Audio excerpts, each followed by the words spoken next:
사도행전 9장 19절에서 31절입니다. 사랑하는 여러분, 성경은 장과 절로 구분이 되어 있지만 원래는 파피루스라는 두루마리에 이렇게 쓰여져 있어요. 그래서 그게 보통 책 한 권이 한 두루마리 정도 됩니다. 그러니까 무슨 말이냐면 우리가 성경을 읽을 때 전체를 한번 쭉 읽으셔야 돼요. 그리고 장별로 보는 겁니다. 이제 구체적으로. 그래서 제가 부탁드리는 것은 제 설교를 듣는 것도 좋지만 이제는 사도행전 9장까지 공부했잖아요, 우리가. 그죠? 1장부터 9장까지 한번 쭉 읽어보세요, 주중에. 그러면 훨씬 더 여러분 많은 도움이 될 것입니다. 그래서 하나님의 말씀이 분명하고 명확하게 전달돼서 여러분들에게 적용되기를 주님의 이름으로 부탁을 드립니다. 오늘은 19절에서 31절까지 우리 교독으로 읽겠습니다. 사울이 다메섹에 있는 제자들과 함께 며칠 있을새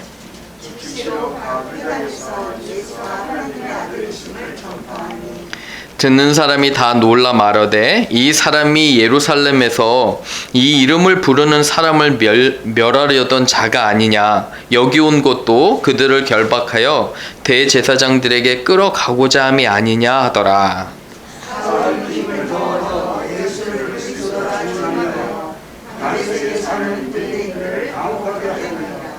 여러 날이 지남에 유대인들이 사울 죽이기를 공모하더니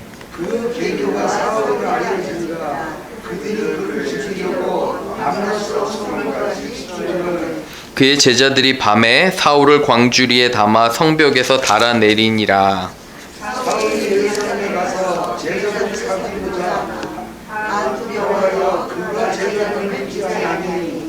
바나바가 데리고 사도들에게 가서 그가 길에서 어떻게 주를 보았는지와 주께서 그에게 말씀하신 일과 다메섹에서 그가 어떻게 예수의 이름으로 담대히 말하였는지를 전하니라. 또 주 예수의 이름으로 담대히 말하고 헬라파 유대인들과 함께 말하여 변론하니 그 사람들이 죽이려고 힘쓰거늘.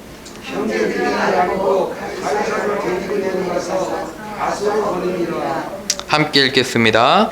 그리하여 온 유대와 갈릴리와 사마리아 교회가 평안하여 든든히 서가고 주를 경외함과 성령의 위로로 진행하여 수가 더 많아지더라. 아멘.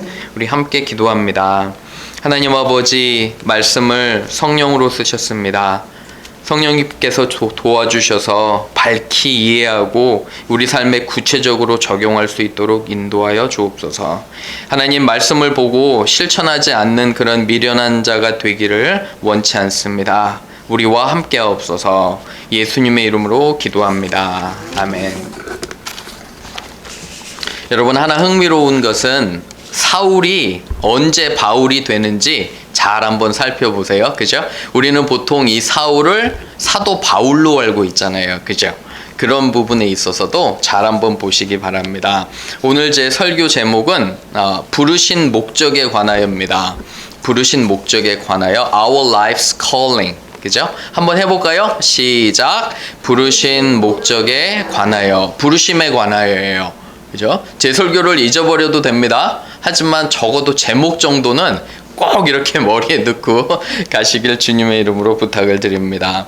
영국에 위치한 세계적으로 알려진 옥스포드 대학교라고 있습니다. 그죠? 영국에 또 예전부터 물론 미국에는 여러 가지 아이비리그도 있고 좋은 학교들이 있지만 단연 또 세계적으로 꼽으라면 영국에 있는 옥스포드 대학교입니다. 근데 이 대학교에서 매년 비즈니스 분야에서 아주 성공한 사람들을 모셔다가 강연을 듣는 그런 프로그램이 있었다고 합니다. 그런데 한 번은 사업으로 아주 성공한 분이 연설을 했다고 해요. 그는 연설을 이렇게 했다고 합니다. 나는 매우 성공한 사람 중에 한 명입니다. 돈도 많이 벌고 내가 생각했던 것을 대부분 다 이루었고 가족이 필요한 것도 충분히 공급했습니다. 그런데 그가 연설을 할 때 얼굴에 확신과 신념도 있었고요. 열정도 보입니다. 하지만 강연 중간에 그의 눈에 눈물이 고이며 눈물이 흘러내립니다. 그는 겨우겨우 강연을 계속 이어갑니다. 사실 솔직히 말하면 내가 그 많은 돈을 벌 수 있었던 동기가 많은 돈을 벌어서 내가 하기 싫은 것을 다른 사람들에게 시키려고 돈을 많이 벌었습니다. 그런데 내가 아무리 돈을 벌어서 사람들에게 모든 일을 시켜도 한 가지는 사람들에게 시킬 수 없는 일이 있었습니다. 그게 뭐냐면 사람들에게 나의 삶의 목적과 의미를 찾게 하는 것은 내가 도저히 다른 사람에게 시킬 수도 없었고 그들이 할 수 없었습니다. 만일에 다른 사람이 나의 삶의 목적을 찾아주었다면 나는 얼마든지 그 돈을 지불할 것입니다 라고 했다고 합니다. 이 이야기는 크리스천 철학가인 어스 기니스의 소명이라는 책에서 발췌한 부분입니다. 또한 러시아의 대문호인 까라마조프 형제를 지은 그 작품의 작가가 도스토예프스키입니다. 근데 이 사람도 비슷한 이야기를 했다고 합니다. 사람이 살아가는 데의 비밀은 단순히 살아가는 것이 아니라 무엇인가 의미 있는 것을 위해 살아가는 것이다. 만일에 삶의 목적이 없다면 사람들은 그들을 욕망으로 파괴하면서 살 것이라고 그의 자서전에 써놓았습니다. 그러니까 사람이 비참해지는 것은 의미 없는 일이 있을 때, 그러한 목적이 없을 때라는 것을 보여줍니다. 사랑하는 여러분, 오늘은 제 설교의 제목이 부르심입니다. 소명. 여러분과 제가 그리스도를 만났을 때는 분명한 목적이 생깁니다. 소망과 소명이 생깁니다. 그런데 오늘 아침에, 이 아침에 하나님께서 우리에게 말씀하시는 건 이 사울을 통해서 과연 우리는 그 소명과 목적대로 살아가는지 다시 한번 점검하기를 원하십니다. 말씀의 은혜가 있기를 원해서 여러분 꼭 다시 한번 생각해 보시기 바랍니다. 나는 어디서 와서 어디로 가는지, 내가 매일매일 살아가는 목적은 무엇인지를 말씀을 통해 은혜가 되기를 원합니다. 첫 번째 봅니다. 첫 번째, 말씀을 만나면, 주보 가지고 계시면 거기다 쓰고 외우시면 좋아요. 말씀을 만나면 인생에 목적이 생기는 것입니다. If we believe in Christ, we have a calling and purpose in our lives. 그죠? 예수님을 만나면 인생에 목적이 생기는 겁니다.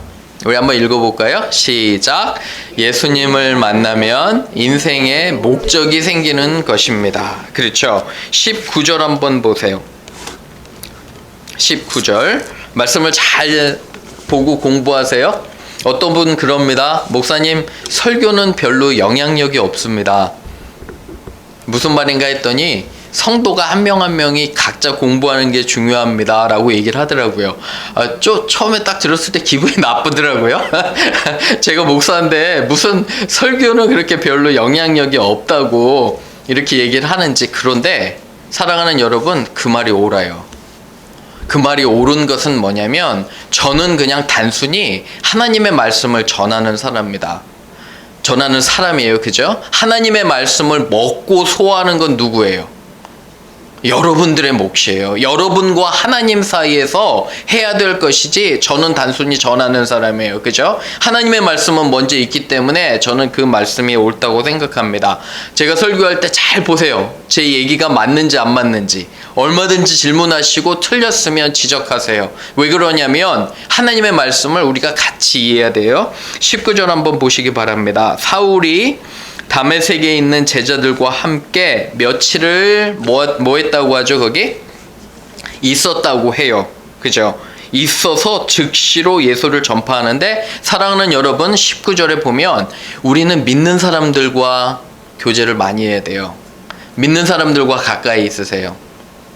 제가 말씀드리는 건 진짜 믿는 사람들이요. 그죠? 험담하고 세상 얘기하는 게 아니에요. 정말 믿는 사람들과 함께 있을 때 힘이 되는 거예요. 용기가 되는 거예요. 하나님의 말씀으로 더욱더 우리 하나님을 의지하게 되는 거예요. 그죠? 그래서 보시면 형제들과 함께 있어요. 그리고 즉시로 각 회당에서 예수가 뭐예요? 하나님의 누구심을요? 예수가 하나님의 누구심을요? 아들이심을 증거한다고 했어요. 그죠? 여러분들 분명하게 이거 이해하셔야 돼요. 예수가 하나님의 아들이심을. 근데 하나 이상한 건, 왜 그렇게 유대인들이 싫어할까요? 이 보면 뒤쪽에도 보면은 이 진리를 전했는데 유대인들이 너무너무 싫어하잖아요. 그죠? 이 예수는 하나님의 아들이심을 전파하는 게 어떤 사람에게는 굉장히 공격적으로 들려요. 그죠? 그리고 그 안에 진리가 있는데 어떤 사람들은 받아들이기를 참 어려운 겁니다. 그래서 즉시로 이 삶의 목적이 생기는 것을 우리가 보게 됩니다. 여러분들 잘 생각해 보세요. 하나님께서 기뻐하시는 일이 뭘까요? 우리 이제 목적이 생겼잖아요. 그죠? 예수님을 믿으면 가장 하나님 기뻐하시는 건 사람들에게 예수 그리스도를 알려서 그들이 지옥에 가지 않고 어디 가게 해요? 천국 가게 하는 게 하나님께서 가장 기뻐하시는 거잖아요. 또 다른 삶의 목적을 생각해 보면 공의와 정의를 실천하는 거. 그죠? 우리 삶에 공평하게 대하는 거예요. 정직하게 대하는 거. 이런 것들을 그 목적들을 실천해 나가야 됩니다. 어떤 분들 저한테 그래요. 목사님, 예수님을 믿는 것이 정말 어려운 것 같습니다. 그렇게 얘기를 하세요. 왜 그러냐고 그랬더니 모든 것들을 정직하게 하려니까 내 마음에서 싸운대요. 이거는 내가 하고 싶은 게 있고, 그죠? 이거는 예수님께서 하라고 하시는 거잖아요. 사실 예수님을 몰랐을 때는 내 마음에 내가 하고 싶은 대로 하면 되잖아요. 근데 예수님을 믿고 목적이 생기다 보니까 항상 내 질문이 예수님이라면 어떻게 하실까? 하나님이라면 기뻐하게 하실까? 이게 너무너무 어려운 거예요. 사업하시는 분들에게는 세금을 정직하게 내라는 것이 하나님께서 원하시는 것인데 너무 어렵잖아요. 그죠? 그리고 나를 해하거나 나를 욕하는 사람을 내가 쏴주고 싶은데, 복수하고 싶은데 어때요? 예수님은 그렇게 하지 말라고 하시잖아요. 너무너무 목사님 어렵습니다 하면 저는 감사했어요.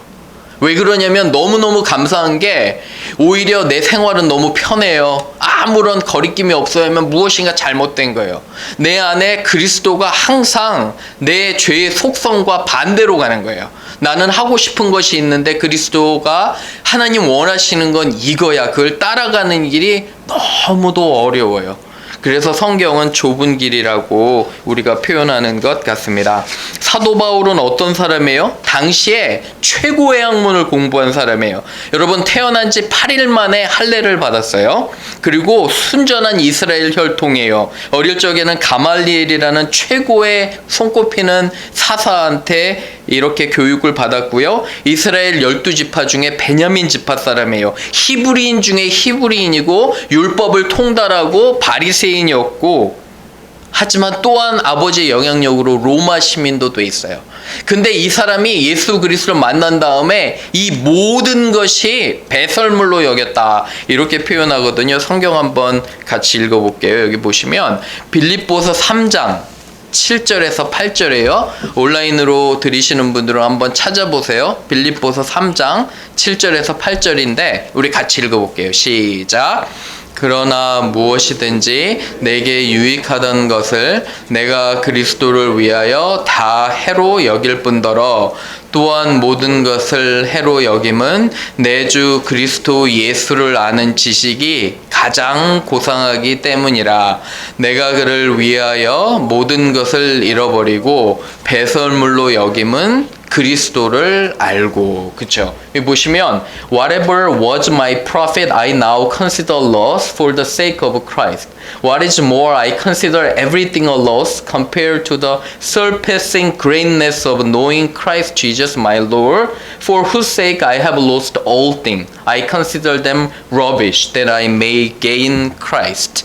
무슨 말이냐면 모든 것을 버리고도 내가 그리스도 아는 지식이 고상하다는 건 약간 번역이 잘못된 거예요. 가장 귀하다는 거예요. 그 안에 진리가 있다는 말씀이에요. 그죠? 이 암송에도 좋아요. 돌아오는 주에 이 귀한 예수님을 만났을 때 사도 바울은 모든 것들을 버릴 수 있었습니다. 사랑하는 여러분, 그리스도를 저는 여러분들이 만나기를 원하고요. 이 삶의 목적이 생겼으면 좋겠어요. 아침에 여러분들을 깨우는 그 귀한 목적, 내가 더욱더 예수님을 전하고 예수님의 사랑을 전하는 목적이 있기를 주님의 이름으로 축원합니다.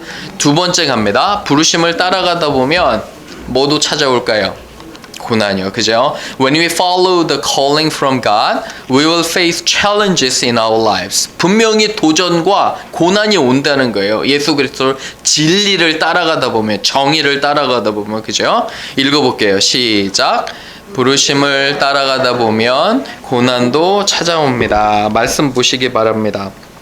23절에 여러 날이 지남에 유대인들이 사울 뭐하기를요? 공모해요. 죽이기를 공모해요. 이 사람 한 게 뭐예요? 누구한테 잘못한 거 없어요. 그냥 예수 그리스도가 하나님의 뭐심을, 아들이심을 전한 거예요. 그랬는데 유대인들에게는 너무도 이게 어펜시브한 게 돼요.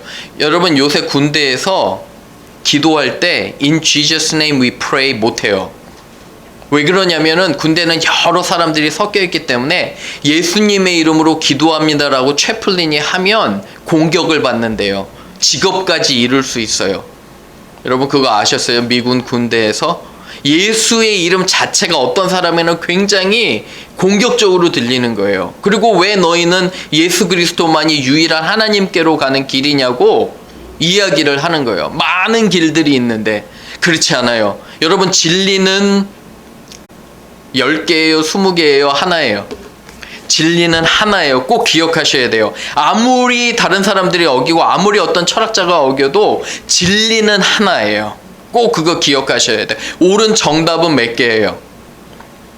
학교에서 가르치시는 선생님들 요새 헷갈리잖아요. 그죠? 하나잖아요. 하나. 진리는 하나라는 거 꼭 기억하세요. 그런데 유대인들이 왜 이렇게 싫어했냐면 유대인들은 하나님을 믿었어요. 그렇잖아요. 그죠? 구약도 믿었어요. 근데 예수 그리스도가 하나님의 아들이심을 믿지 않았어요. 그렇기 때문에 그래요. 우리나라도 전 세계적으로 하나님을 믿는 사람은 많아요. 그런데 예수 그리스도를 믿는 사람들은 얼마 없어요. 확 나뉘는 거예요. 거기서. 그죠? 진정으로 하나님께 가는 길은 예수 그리스도밖에 없습니다. 꼭 기억하세요. 이 고난에. 하지만 이 고난에서 감사한 게 24절 보세요. 사울을 죽이려고 밤낮으로 성문까지 지켜요. 밤낮으로 죽이려고 하지만 제자들과 하나님께서 이 사울을 또 보호해 주시고 지켜 주심을 감사를 드립니다. 이번 학기에 제가 신학교에서 제자와 수업을 또 이렇게 가르칩니다. 학생들한테. 근데 학생들이 저에게 자주 하는 질문 중에 하나가 이거예요. 아니 교수님, 제자와 예수님 믿는 사람은 다른 건가요? 같은 건가요? 여러분 어떻게 생각하세요? 제자와 예수님 믿고 교회 다니는 사람은 같은 거예요? 다른 거예요? 이 생각을 되게 많이 하게 하더라고요. 왜 그러냐면 사람들의 생각 속에 무슨 생각이냐면 교회 다니고 그냥 예수님 믿는 건 그냥 이렇게 적당하게 해도 되는데 왠지 어때요? 왠지 예수님의 제자가 되면 어떤 느낌이 드세요? 무엇인가 막 희생해야 될 것 같은 그런 느낌 안 드세요? 무엇인가 제자 같으면, 제자라고 들으면 성경도 되게 많이 읽어야 되고, 그죠? 그리고 기도도 굉장히 많이 되고 또 희생을 많이 해야 될 것 같은데 사랑하는 여러분, 두 개는 똑같은 거예요. 분명하게 우리가 구원받은 그 시점부터 그 큰 그리스도, 정말 나를 위해서 사랑하시고 십자가에 돌아가신 그분의 희생을 생각하면 나의 삶이 완전히 바뀌는 거예요. 그게 구원이에요. 그래서 일일 있잖아요. 첫날 내가 그리스도를 예수로 영접하고 구원자로 영접했을 때 그때부터 나는 뭐가 되는 거예요? 제자가 되는 거예요. 그리스도를 따라가는 거예요. 그게 진정한 구원의 의미인 줄로 믿습니다. 여러분 동의하세요? 아멘이에요. 그죠? 나는 그리스도를 따르겠노라. 그래서 그 유명한 독일의 목사님, 보네포 목사님이 이렇게 얘기하셨어요. 예수께서 나를 부르시고 내가 예수님을 믿는 동시에 그거는 무슨 의미냐면 와서 너의 삶을 나를 위해서 희생하라, 와서 죽으라라는 명령이라고 주님께서 말씀하세요. 왜 그러냐면 내 안에 너무너무도 큰 그리스도의 사랑이 있기 때문에 내가 그거를 가만히 둘 수가 없는 거예요. 전할 수밖에 없어요. 어떠한 공격과 시련이 와도 내 안에 있는 그리스도가 있기 때문에 내가 그 사랑을 전할 수밖에 없는 거예요. 그죠? 그러한 마음이 있는 겁니다. 갈라디아서 적으세요. 2장 20절. 너무너무도 아름다운 말씀이에요. 저도 정말 너무 좋아하는데 우리 한번 읽어볼게요. 시작. 내가 그리스도와 함께 십자가에 못 박혔나니 그런즉 이제는 내가 사는 것이 아니요 오직 내 안에 그리스도께서 사시는 것이라. 이제 내가 육체 가운데 사는 것은 나를 사랑하사 나를 위하여 자기 자신을 버리신 하나님의 아들을 믿는 믿음 안에서 사는 것이다. 그렇죠? I have been crucified with Christ. I no longer live, but Christ lives in me. The life I live in my body, I live for faith in the Son of God who loved me and gave himself for me. 그러니까 내 안에 사는 게 이제는 나의 오래된 내 자아가 아니라는 거예요. 그리스도께서 내 안에 살기 때문에, 그리고 그가 자신을 버리셨기 때문에 나는 나의 삶이 내게 아니라 누구 거예요? 그리스도 거예요. 그죠? 예수께서 하라고 하시면 내가 너무너무 또 어려워도 하는 거예요. 그리스도께서 용서하라고 하시면 하는 거예요. 내 마음이 너무 어려워도. 왜 그러냐면 내 안에 이제 내가 사는 것이 아니라 누가 살아요? 그리스도께서 살기 때문에. 그죠? 그렇게 따라가는 것이 우리의 삶입니다. 기억하세요. 여러분은 여러분의 삶이 아니에요. 구원받으셨으면 여러분은 예수님께 속한 것이에요. 그 사랑과 감격으로 매일매일 사는 것이에요. 그래서 이러한 놀라운 사도 바울의 고백이 있는 거예요. 내 안에 그리스도께서 사시는 것이라. 그죠? 내가 이제 사는 것은 나를 위한 것이 아니라 나를 위해 자기 자신을 버리신 하나님의 아들을 믿는 그 믿음 안에서 사는 것이라 라고 담대하게 그리스도께서 이 사도 바울이 주장하는 거예요. 그죠? 이러한 동일한 복이 있기를 주님의 이름으로 축원합니다. 세 번째 갑니다. 세 번째 마지막은 하나님께서는 반드시 우리 주변을 뭐 하실까요? 그렇죠. 여러분들이 그리스도를 따라가고 그리스도를 전하고 여러분들의 생활과 말과 삶 속에서 그리스도가 나타나면 여러분의 주의가 바뀌는 거예요.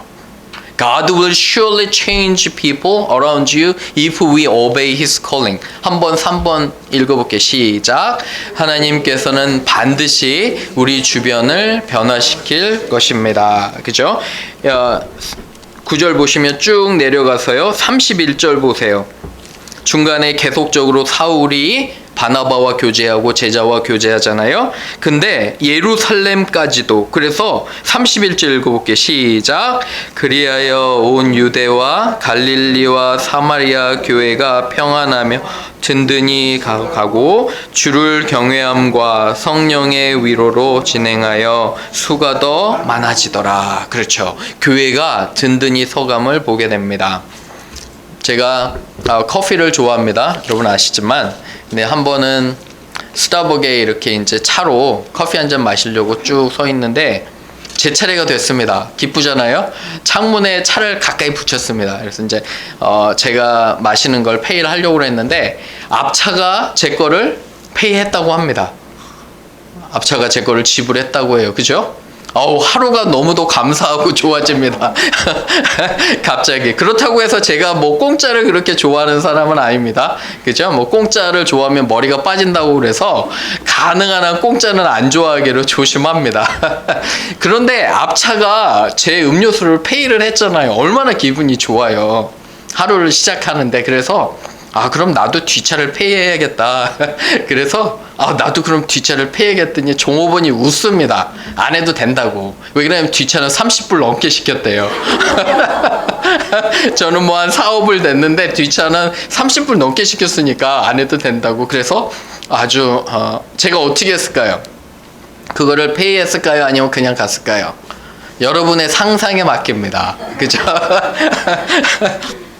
대답을 드리면 조금 모호하니까 여러분들의 상상에 맡깁니다. 그런데 커피 한 잔이 제 하루의 그런 분위기를 완전히 바꾸는 것을 경험해요. 사랑하는 여러분, 여러분들은 어떠한 영향력을 가지고 계십니까? 저는 열심히 인사해요. 제가 그리스도인이 예수 믿는 사람 된 이후로 열심히 인사해요. 나이가 많던 적던 열심히 인사하고 무엇인가 도와주려면 더 열심히 해요. 왜 그러냐면 내 안에 있는 그리스도가 욕먹으면 안 되잖아요. 내가 믿는 하나님이 욕먹으면 안 되잖아요. 그래서 더 열심히 이렇게 하는 모습을 보게 됩니다. 여러분 어떠세요? 여러분들의 작은 수고, 그리고 학생들 가르칠 때, 우리 교수님들도 계시지만 학생들 가르칠 때 특별히 기도해요. 이름을 불러서 기도하고 그 학생들을 위해서, 그리고 가르치기 전에 하나님 저에게 지혜와 능력을 주셔서 잘 가르치게 도와주세요. 그리고 저 이제 통역을 갈 때도 하나님 이 사람들에게 최대한 잘 대하고 하나님의 이름이 욕먹지 않도록 도와주옵소서. 그리고 저를 통해 그리스도의 사랑이 조금이라도 보여지길 원합니다. 이렇게 하고 하루를 시작해요. 전에는 안 그랬거든요. 예수님 믿기 전에는. 여러분 어떠십니까? 그죠? 여러분 한 사람을 통해 주의가 변화되는 거예요. 여러분 한 사람을 통해 그리스도가 욕을 먹을 수도 있고 그리스도가 영광 받을 수도 있는 거예요. 알게 모르게 사람들이 영향을 받아요. 여러분들은 어떠한 모습으로 한 주를 사시겠습니까? 말씀을 마칩니다. 사랑하는 여러분, 한 주가 또 우리에게 와요. 내일부터 월요일이고, 월요일은 쉬어서 좋지만, 그죠? 한 주를 살아갑니다. 여러분 안에는 그리스도가 있어요. 그죠? 그리고 하나님은 여러분들에게 그리스도를 전할 귀한 사명을 주셨어요. 사람들을 사랑하고 섬길 사명을 주셨어요. 내 목숨을 버리면서까지 다른 사람들을 위해 희생할 그런 분명한 calling, 소명을 주셨어요. 소명을 잊지 않고 살아가시는 여러분들 되기를 주님의 이름으로 축원합니다. 아멘.